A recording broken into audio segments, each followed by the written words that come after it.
नमस्कार, स्वागत है आप सभी का आपके अपने चैनल थिंक टैंक पर। मैं हूं आपके साथ प्रेरणा शर्मा। दोस्तों, क्या चीन के जो शी जिनपिंग हैं, अब वो सोवियत रूस के जो लीडर थे, जोसेफ स्टालिन की तरह बनना चाहते हैं? अब आप सभी सोच रहे होंगे कि कौन है जोसेफ स्टालिन? तो ये वही जोसेफ स्टालिन था, जो अपने विरोधियों को खत्म करने के लिए जाना जाता था, जिसका केवल एक लक्ष्य रहता था कि ये विरोधी है, ये दुश्मन है, इसे जड़ से खत्म करना है और इसका नामो निशान तक मिटा देना है। क्या वही बनने की कोशिश अब शी जिनपिंग कर रहे हैं चीन में? क्या जोसेफ स्टालिन के नक्शे कदमों पर या उनकी परछाई अब बनने की कोशिश कर रहे हैं शी जिनपिंग? तो आप सभी सोच रहे होंगे कि ये सवाल अचानक से क्यों खड़ा हुआ? तो अचानक से कुछ भी नहीं हुआ। ये सिलसिला तब शुरू हुआ जब जुलाई महीने में क्विन गैंग, जो कि चीन के रक्षा मंत्री हैं, वह अचानक से गायब हो गए। उन्हें अंडरग्राउंड कर दिया गया और अब उनकी रहस्यमयी मौत की खबर सामने आई है। और जो इनकी मौत है, ये सुसाइड है। उन्हें बड़ी ब्रूटल तरीके से टॉर्चर किया गया है।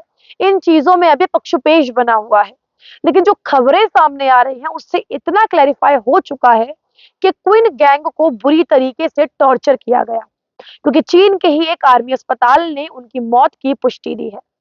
लेकिन यहाँ पर इस पूरे सिनेरियो के बीच में एक और कड़ी जोड़ी गई, जिसमें चीन की एक पत्रकार है, जो वेस्ट को सपोर्ट करती हैं, जो अमेरिका को सपोर्ट करती हैं।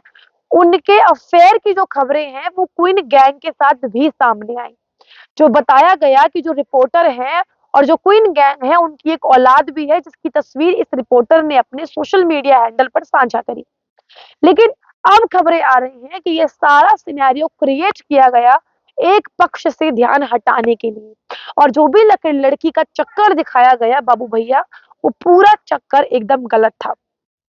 अच्छा, मजे की खबर यह है, क्वीन गैंग को अंडरग्राउंड करने के ठीक 2 महीने बाद ल्यू युचाओ नाम के जो रक्षा मंत्री थे चीन के, उन्हें भी अंडरग्राउंड कर दिया गया। और इसी के साथ साथ उन्हीं की टीम के युशांगफू नाम के एक और लीडर थे, वह भी उसी समय गायब हुए। और अब इन तीनों की मौत की खबर सामने आ रही है। तो इन तीनों की मौत का आपस में क्या कनेक्शन है? रशिया का डिप्टी रक्षा मंत्री इस पूरी मौत से कैसे वास्ता रखता है? इस पूरे सिनेरियो में जो रूस के डिप्टी विदेश मंत्री हैं रोडेनको, उसकी क्या भूमिका है? इसके बारे में भी चर्चा करेंगे। तो दोस्तों, हम सभी जानते हैं कि क्विन गैंग जो 2 महीने पहले गायब हुए थे, उनकी डेड बॉडी अब मिल चुकी है। उनकी मौत की खबरें भी सामने आ चुकी हैं। लेकिन अब सबसे बड़ा सवाल ये खड़ा हो रहा है कि आखिरकार इनकी मौत की सबसे बड़ी वजह क्या रही? क्योंकि बात करें शी जिनपिंग के बारे में, तो इनके क्विन गैंग के साथ बहुत अच्छे संबंध भी रहे हैं, हम सभी ने देखा है।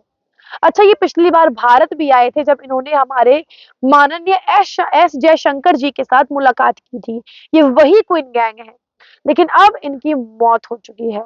और इनकी मौत के पीछे एक महिला का हाथ बताया गया कि एक महिला के चलते ये गायब हुई है।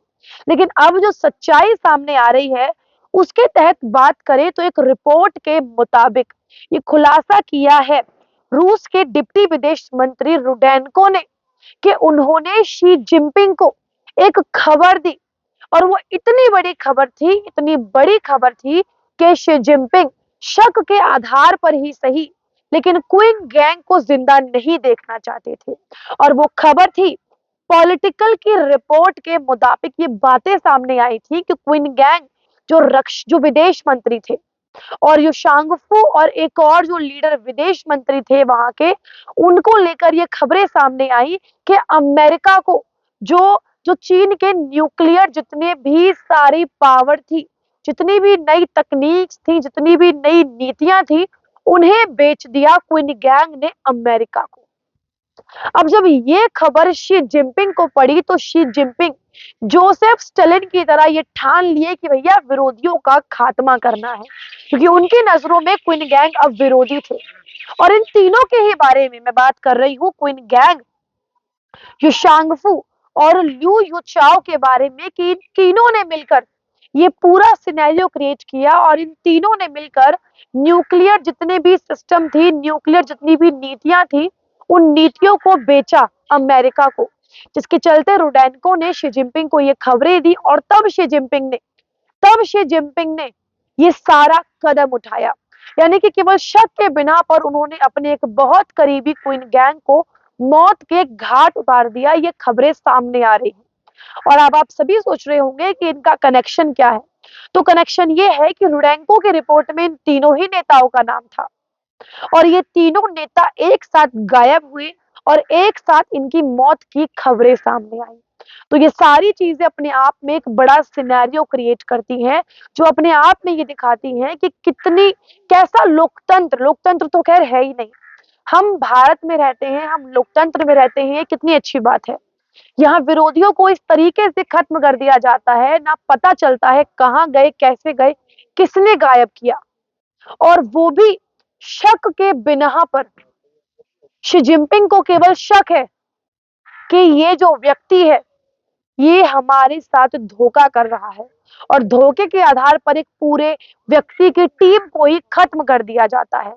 और इस पूरे मामले में जो रिपोर्टर का नाम सामने आ रहा था, ये पूरा नाम एक पक्ष से ध्यान हटाने के लिए किया गया। इसके अलावा इस पूरे मुद्दे में उस रिपोर्टर का कोई और हाथ था ही नहीं। अब आप देखिए, हम लोकतंत्र में रहते हैं, कितना अच्छा है। यहाँ गुनहगार की भी एक बार बात सुनी जाती है, लेकिन शी जिनपिंग का एक्शन देखकर आप सभी समझ गए होंगे कि बाहर के लोगों में और हमारे अंदर कितनी कितनी ज्यादा डिफरेंसेस हैं और हम कितने अच्छे हालात में रहते हैं। आप इस खबर पे अपनी क्या राय रखते हैं, हमें कमेंट करके अवश्य बताइएगा। रिपोर्ट अच्छी लगी हो, पसंद आई हो तो कमेंट करें, शेयर करें और हमारे चैनल थिंक टैंक को सब्सक्राइब करना बिल्कुल भी ना भूलें। नमस्कार।